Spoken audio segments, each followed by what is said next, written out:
and give your best. You know, I'm sure you heard about the doctor that was killed in Delta State a couple of weeks ago. You heard about the doctor that was also killed in Enugu a couple of months ago. You know, the security system is actually very, very, very bad. I'm sure you remember some years ago that we had this midwife scheme that they take retired midwives to go to villages, rural communities to take deliveries and do antenatal. It was a scheme through some kind of foundation, but banditry came, Boko Haram came. Like, so people left there because they can't die for their country. Insecurity. So it's important as a nation, as a people, that will put the right perspective to people's healthcare. You know, and right now, brain drain is affecting people. You know, and I say it's a very, very small logistic. So you have two urologists in the hospital. The two urologists in the hospital do all the procedures in the hospital. Yeah, maybe they make about 30 million naira for you in a month, IGR. When you lose one of the urologists, you lose IGR. But you know what happens in this country? Because we don't measure IGR as regards functionality, because even if you don't have a lot of IGR, you still get salaries from the government. And so the government doesn't understand that if you don't keep that two urologists to work well in the country, you are reducing the amount of people you are impacting, and you're also reducing GDP, because you now have long waiting time for patients. Patients are not able to see doctors on time. Patients are not able to come to the hospital. They are tired. So instead of them coming to the hospital, what do they do? They'll go to Babalawo, they'll go to Herbalist, they'll go to the Herbal guys, they'll go to, because they feel unsafe. Right. Because they go to the chemist because people are not answering them on time. So for me, it's all encompassing. The government needs to fix a lot of things so that we can keep these great guys, great doctors to work in this country, and help make impact in our healthcare space. Now, apart from the frontline staff like the doctors, the nurses, is this wave of brain drain also affecting some of the other staff in departments, perhaps microbiologists, chemists? Everybody's leaving the country. Everybody, biochemists, microbiologists, lab scientists. You know, it's the whole spectrum of the healthcare system. So somebody tells you, let me give you a scenario, Zibby. So there are doctors in Abia State that they have not salaries in 24 months.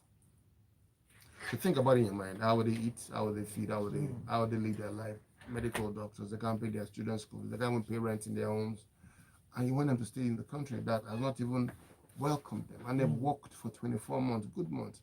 And you're not paying them salary. Think about it, Zibby. It's actually preposterous that you see people that have lived their lives, worked hard, taking calls, lose their strength. Some are actually falling ill, working the work. What about salary? So for me, is the government is not taking cognizance of the kind of patriotism these doctors give to this country. With the meager salaries we earn, we're still working so hard. There's no respect for the doctors. There's no love for the doctors. How many of our politicians, of our leaders, use our public health institution? Because if they use the public health institution, they'll fix it.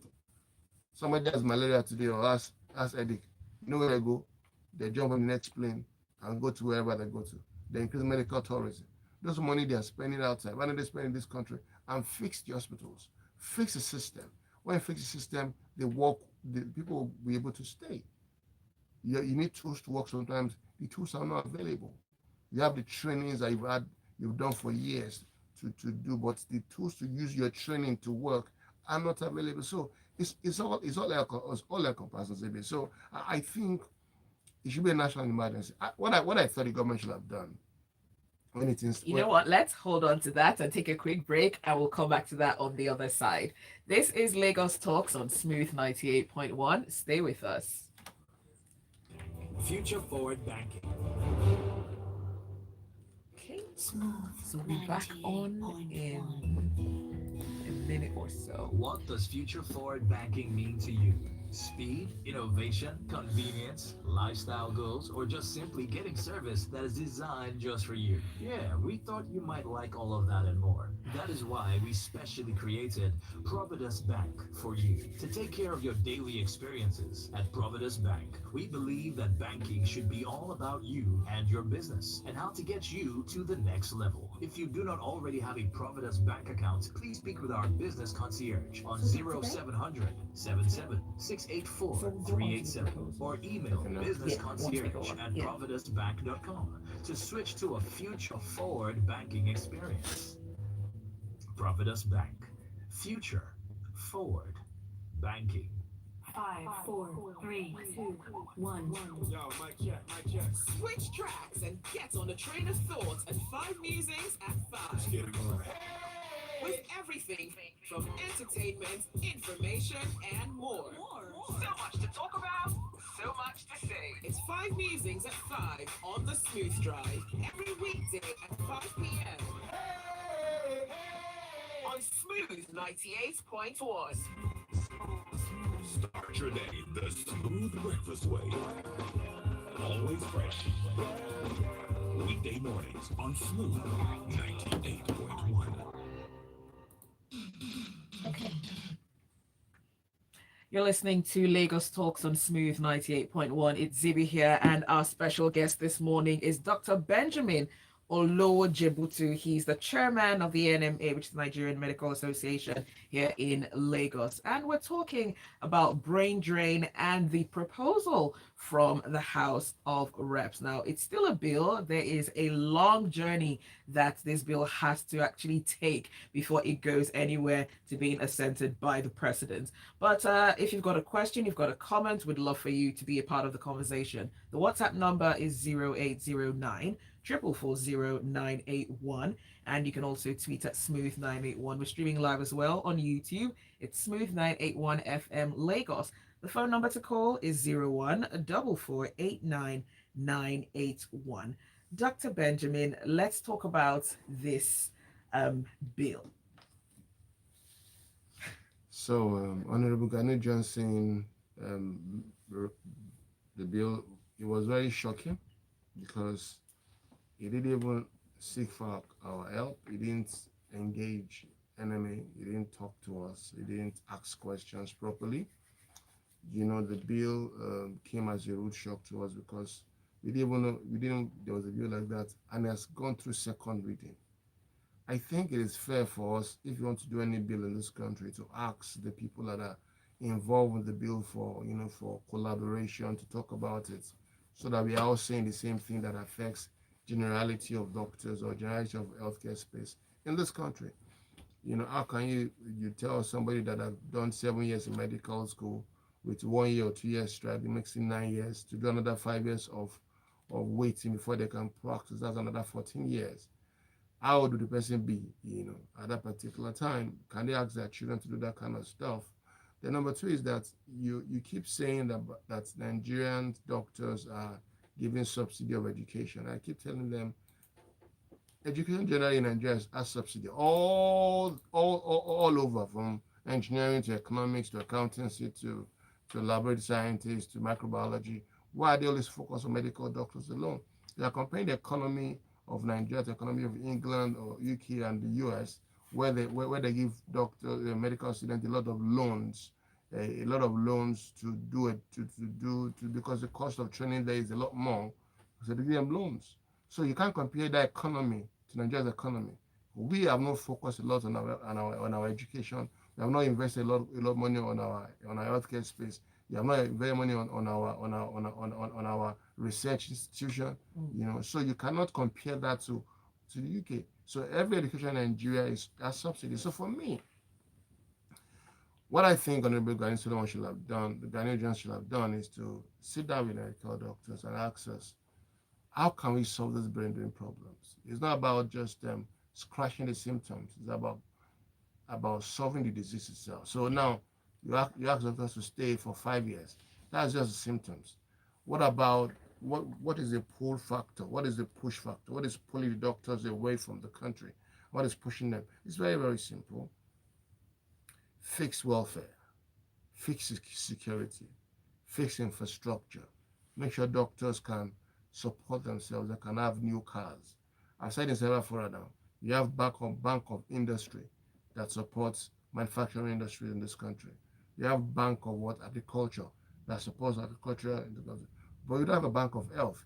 Is it that is it that the country does not think about healthcare as an important part of, or because they think it's an essential commodity social impact? It doesn't give them natural or direct revenue. No, because if the country thinks about healthcare as important, like other countries think about, there will be a bank of health where doctors, where medical institution can, the money that is in the bank can be used to support their businesses. It may be a single digit loan, or maybe a very single digit loan, very low interest rate. Because now the bankers, what has happened to medical institutions is that they go to the same bank that everybody goes to, and the interest rate is very alarming. And the businesses to run to make the money are not even available for them. Multiple taxes, multiple things to do. So eventually, healthcare system is actually going down. Even before, we used to have younger doctors living in the country. Now the trainers, the professors, the senior colleagues, the senior lecturers are leaving the country. So who are those that are available to train the younger doctors? Because now everybody wants something very smooth for their lives. They want a better future for their families. They want a good home for their children. They want a good school for their children. They want security. They don't want to die. You wake up in the morning and you're going to the office. You're not even sure you're going to come back home in the evening because of the insecurity in this nation. So, Zibby, if you can help us beg the government, let them look at this country in its entirety and fix the country. If an House of Rep member earns 13 million a month, that salary, aside allowances and security votes, and a medical doctor can't even earn that kind of money in a year, there's trouble. Are there possibly some examples of policies that have helped other countries who've been through what Nigeria is going through right now that may make a difference? Because brain drain, it's a problem, particularly in parts of Africa where everyone is looking for a better life. That's it. I think insurance is one of the big baseline. Insurance means pulling funds together from everybody. UK has done well with NHS because everybody in UK owns the process. Understand that if I don't fund NHS, if I don't pay insurance, I don't get healthcare. I've said it before. We used to have NHIS. Now it's not NHIE. Now it's become law. The National Health Insurance Authorities have become law, which means everybody in Nigeria that breathes the air of Nigeria should pay a token for healthcare. But we have to be sure as Nigerians that this money we are paying, who is accountable for it? In those places that you talked about, there's accountability. So people see what the money is being used for. But in this country, we don't see it. There are budgets allocated for things that need to be done, but we don't see it until you start seeing people working a lot, working so hard when it's about a month or 2 months at the end of their tenure. They are doing the work immediately. Why? Because there's no accountability. So for me, the first thing I think solution is that let's invest a lot in insurance, healthcare insurance, and let the government push it, make it popular, speak to it, make it very interesting, make it happy, so that there's a lot of funding for healthcare. It's because there are no funding for healthcare that's why people are leaving. Then you can begin to fix those spaces, those tools, the tools doctors need to work, the environment, the infrastructure, the doctor's workplace is safe, is sane. They can work happily. They're enjoying their work because they have tools to work. First is about enjoying what you do, loving it. You come today and say there's no light, you say there's no blood, or you say the generator has stopped working. So you're not loving the job. So because those places that worked, they've made sure that there's love of country above self. But how would there love of country above self? Is because the environment you're working in is supporting you. You can go home and work because your children are going to good school. They're secure. Nobody will come to the house and come and take them away. But that's not the way it is in Nigeria. You can't even afford to take your child as a doctor to a good school. Yes. Now, I want to ask this. Speaking about the NHS, there are doctors from the UK who are leaving to go to countries like Australia. Is there a perfect healthcare system anywhere? No, because it's about gratification. It's about size. It's about your needs, your wants, and saturation. So everybody wants more money. People are living in the UK. People are leaving Nigeria to the UK. People are leaving UK to Australia, New Zealand, America, because there's more money there. So it's about money, it's about welfare scheme. What's attracting them?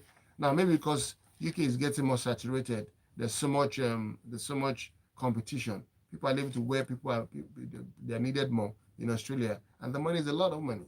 I get my point. So it's about migration. People want more, wanting more, and it's true because we're human beings. If you don't strive for more, that means you're an animal. But as a human being, when you sit down in a place, you want more for what you're doing. So it's about wanting more. So for me, it's about creating an environment that when people want more in this country, they're able to get it. For example, if a doctor tells you and says, I want to stay in a rural community, I feel passionate, I feel obliged, I feel committed to this country. I want to stay in this rural community to help the people in this place. One or two of us will stay there and improve their healthcare. I believe there should be a reward system for them for staying in those kind of places. Because probably you can't compare their lifestyle with the ones in the urban community. But there should be a reward system for them, encouraging them that okay, for you to have stayed back in this country and stay back in that place. Can I shock you, Zibby? We asked for hazard allowance to be increased from 5,000 naira in 2020. We didn't get our hazard allowance um, um, settled until 2022, even during COVID, where we lost a lot of doctors. A lot of people died during COVID. I lost a lot of my very, very close friends during COVID. COVID killed them, took them away from me, took them away from us. We didn't get, they died without even getting the hazard allowance we fought for. Now, hazard allowance that we fought for in 2020, it wasn't paid until 2022. How do you think that is encouraging for doctors to even stay back and enjoy the work they're doing in this country? It's important as a nation. Let us fix this country. Government fix this country. Philanthropy support government. Let there be a public-private partnership that thinks about the love of country above self. Thank you. Has the NMA had conversations with the chairman of the Senate committee on Yes.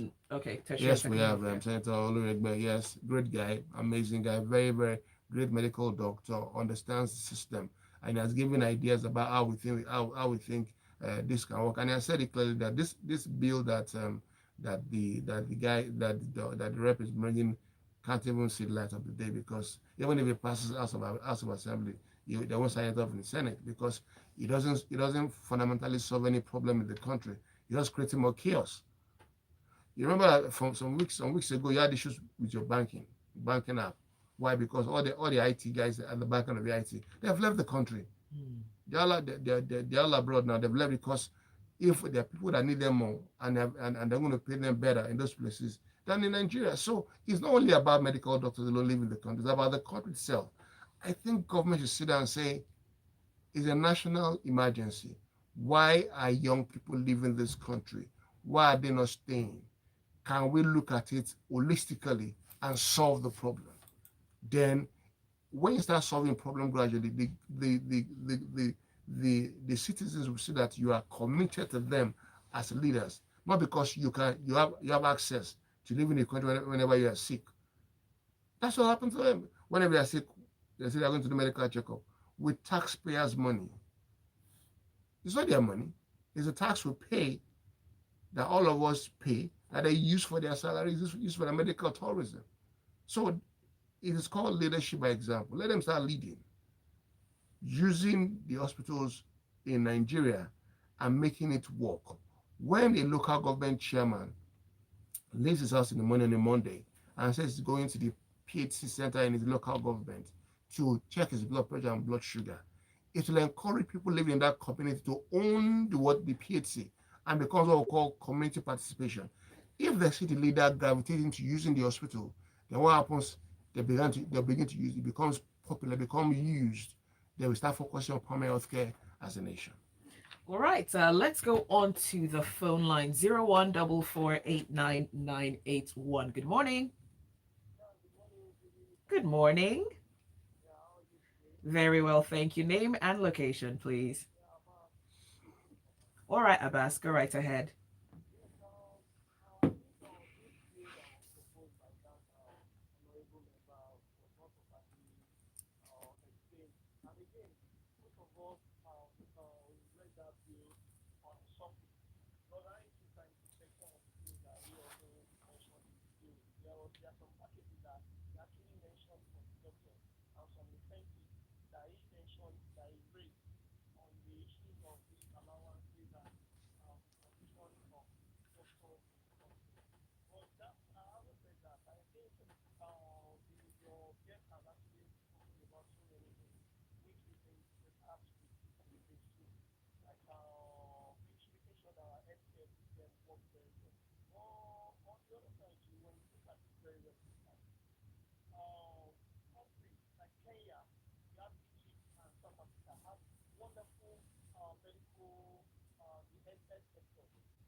Thanks for thinking for me, or thinking you know my thought process, Abbas.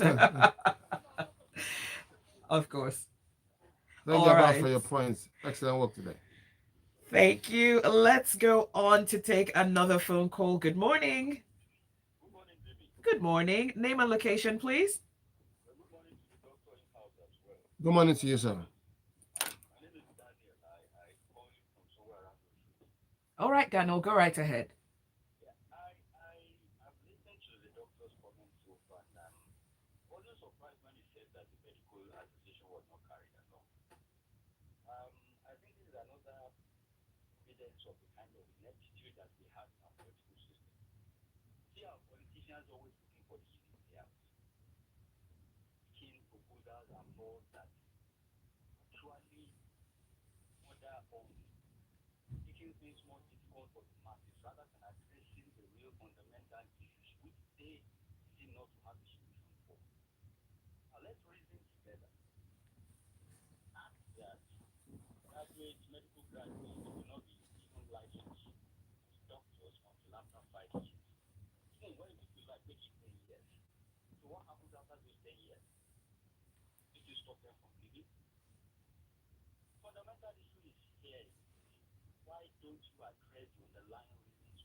Hmm. All right.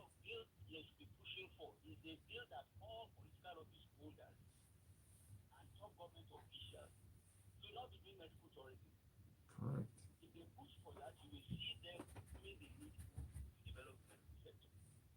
Okay.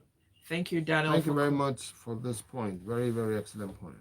All right, we'll take more of your phone calls and messages on the other side. We're taking a quick break. This is Lagos Talks on Smooth 98.1. Stay with us. Future forward banking. Stay tuned, everyone. Don't even think about touching that dial. Wow. Yeah, they didn't give it to you. She'll sort What it does out. future forward banking mean to you? Speed, I was innovation, watching a documentary, convenience, and this documentary was lifestyle goals, about or just simply doctors getting who had service moved that is from designed Nigeria just for to you. the UK, Yeah, not we working thought you directly might with like the all of NHS, that but and working more. with That is why agencies. we I was- specially I was- created I was Providence anything. Bank for You were? Oh my to take care of goodness! your daily experiences. Okay. At Providence Bank, we ABC. believe that Yeah. banking should be Okay, I all was in- about you He and came to your video me. business He came and with- how to get he you came to to- the next level. Oh If wow! you It's a don't video. already have a Providence Bank account, please speak with our So business that concierge one is on Libby. 0700 NES 684 387. Oh, I Or was email shocked. business concierge at One providencebank.com guy left to the switch country. to One a guy left. future I'm forward just banking being experience. Providence Bank. That is so Future sad though. It's so To sad. think that you're trying to avoid being exploited and all your country, and then you move your life, and then it's the same thing in the so-called saner climb. Listen, Okay, I need to watch this again. Is that you? That's me. You look different. Never changing Yes. people. That's me my workstation. Oh well, yeah, okay, yeah, I can see that now. Yes. Oh wow, So I'm he going came- to watch this again. Yes, he came. He came. You know, it was a very emotional time for me at that time. In one. Because you see them using doctors like slaves, any Yes. black doctors, and bonding them that they can't do another until 5 years. Crazy Because you stuff. got someone a work permit. Yes. Crazy stuff. So, but people can't see all these things. But these guys are they're very, very, very strong. Wow.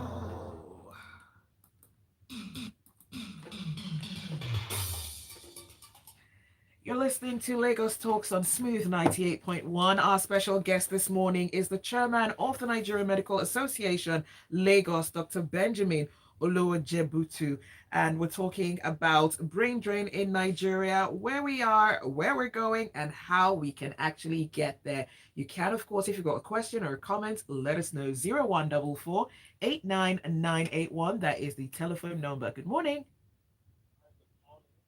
Good morning, but I need you to turn your radio off, please. Thank you very much. All right, Emeka, where are you calling from? All right, Emeka, go right ahead. Okay.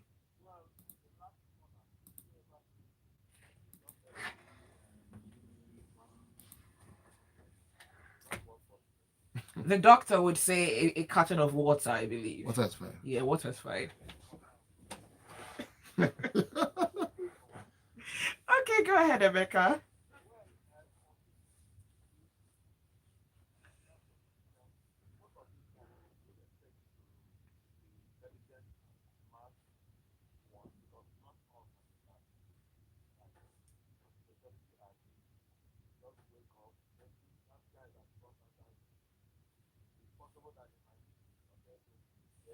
Emeka, it's morning radio. Let's be kind. Okay. All right.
Hmm.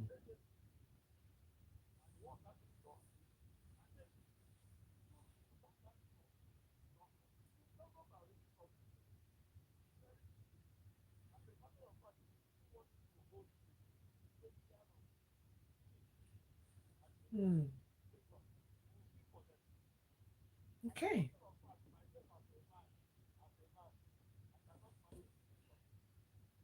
Hmm. Okay. Okay. Thank you so much, Emeka, for calling and sharing your thoughts.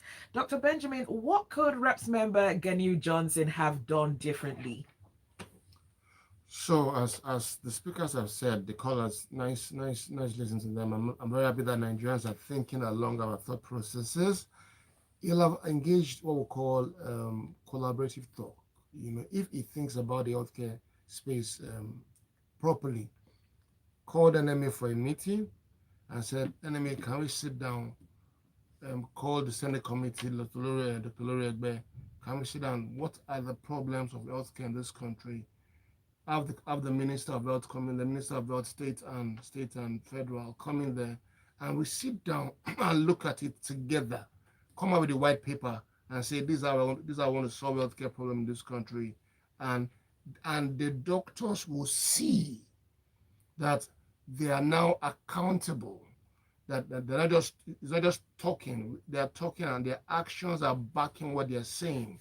A lot of times we have these meetings, Zibby, but actions don't follow it. Hmm. Actions don't follow it because they don't use the hospital, they don't use the public institution, they don't understand what we go through. Sometimes it's frustrating that you don't even have things to use to do what you want to do to save your lives. It's that bad, Zibby. You can see what the last caller said. You can't even marry a female doctor. That's even very because what we go through is enormous. So for me, you will have sat down with NMA and we will have given him advice, ideas on how we can together. Let me give one advice I've told them in several fora.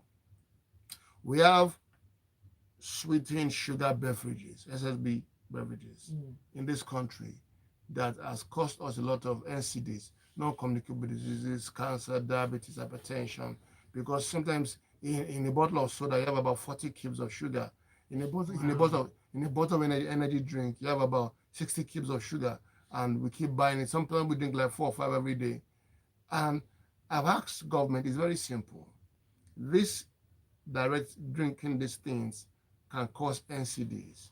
Why don't we increase the tax of SSB tax, then use the fund that is made there to invest in healthcare, especially research on SCDs? What will happen? Not that these guys will not make more money, but they will have been committed to helping us also solve the healthcare problem in our country. What happens? That tax that is increased, that is collected, should be accounted for. But what will happen if that money is increased now? It's not money for the politicians, no money to share. They will not think about the adverse effect of that or of those SSB on Nigeria as a whole. If you go to the motor parks, you can see how many people in the motor parks drink sodas on a daily basis. Think about it. And when they now start having issues, diabetes, hypertension, they don't know where it came from, or cancer. Sometimes it's the chronic issue of all this thing that happens to them. So I've advised government, if you can increase SSB tax, use the fund directly to fund health institution, research, opportunity, funding, finances for healthcare, and focus on SCDs. That will improve healthcare in this country. Hmm. Now, if by some chance this bill goes on and passes the other 6 or 7 stages it needs and gets the assent of the president, what would be the outlook for the health sector So in this medicine will country? become an extinction in this country. Nobody will do medicine again in the country because there's no hope anymore. They'll just leave this country and go to Ghana or Togo or Benin Republic, where they will be needed. The students that want to do JAMB will just choose Ghana, since they don't have to spend an extra five years after medical school. And Ghana will retain them and use them in the economy. That's what's going to happen. And nobody will look up again to become a doctor. So what happens to our healthcare system? It goes down the drain and nobody will be able to take care of us again when we grow older. So for me, that bill is not a bill to look at. We need to sit down together and look at what can solve the healthcare problem nationally, and not just crashing the head on the surface. I don't think it will work, because if it goes ahead medicine surgery will go into extinction in this country, and nobody will want to do medicine again. They rather just look at, instead of writing jump to go to the Nigerian institution, they'll go to Ghana, they'll go to Togo, they'll go to other institutions, other countries that needs them, because this is not the answer to the problem. Fix this country, just fix the country. People will stay. Fix the country, make the country, give us an enabling environment. Then we will stay back in the country and support the healthcare system and grow it as the love of country above self.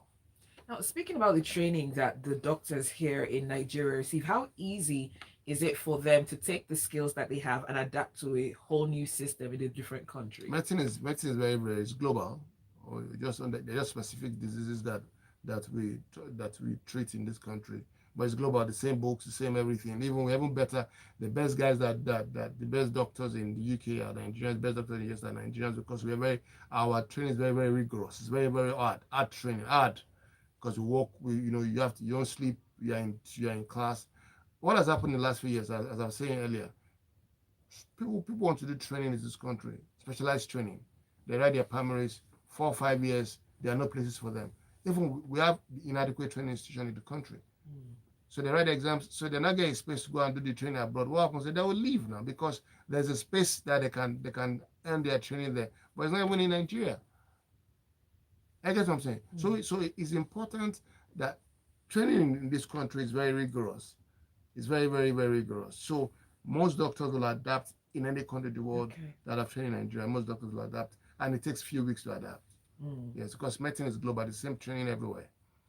All right, let's go on to our WhatsApp. We have some messages coming through. Faisal said there's nothing good about the proposed medical bill. I will encourage the reps members to throw it out. Otherwise, it would cause more chaos in the health sector and the country at large. I see more doctors leaving the country in droves if the bill sails through to the president's table. And Femi from Ikeja says this shows that the assembly representatives do not interact with the stakeholders in their constituencies before putting these bills up. Let's go on to the phone lines. Good morning. Good morning.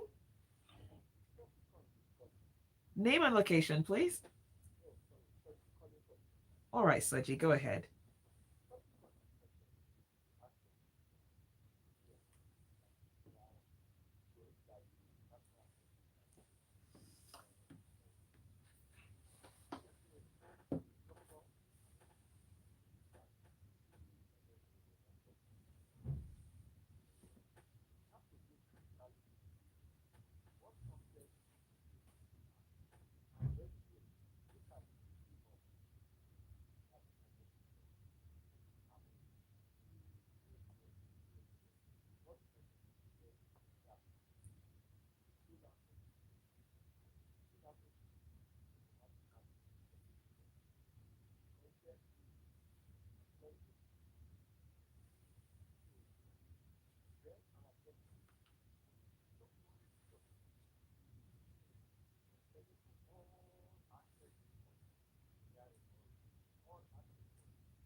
So you know this person personally? Okay. Mm.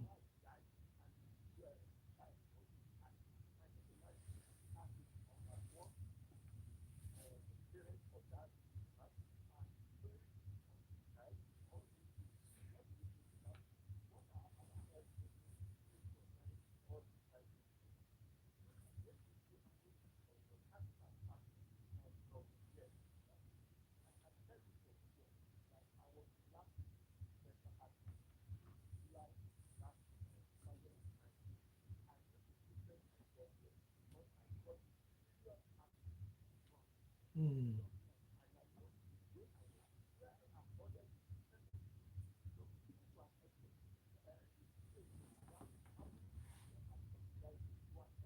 Mm. All right.